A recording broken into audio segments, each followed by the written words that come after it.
Kailangan sagutin ni PBBM ang mga mabibigat na alegasyon ni Zaldico kahit pinost lamang ang mga ito sa social media. Alamin kung bakit sa agenda report ni Attorney Karen Jimeno.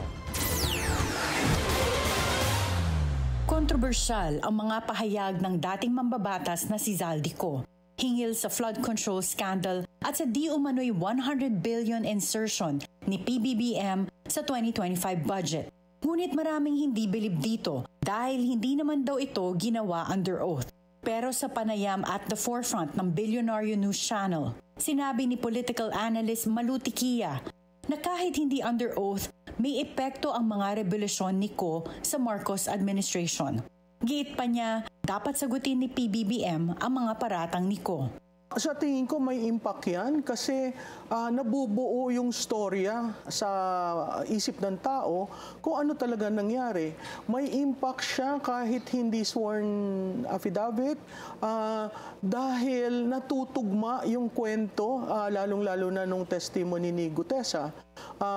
May impact siya dahil lahat naman haka-haka dati, ngayon pinatutuon niya. So it is debilitating for Malacanang, for the institution of the presidency, and really they need to answer this directly. Panawagan naman ni Tiquia, panagutin dapat ang lahat ng sangkot sa flood control scandal.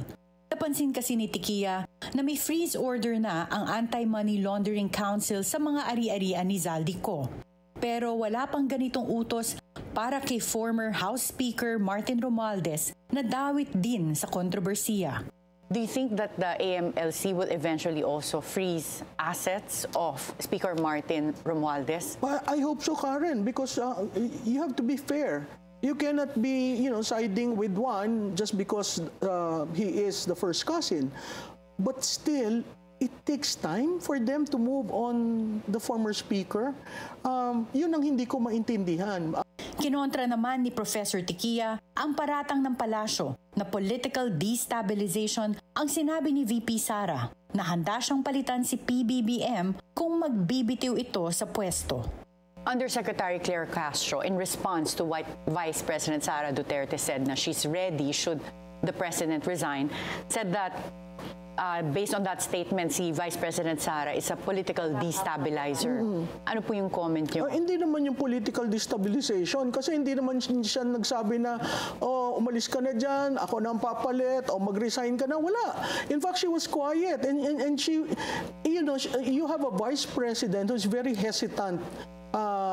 Hesitant to be president, slide down to Vice President, hesitant to say anything.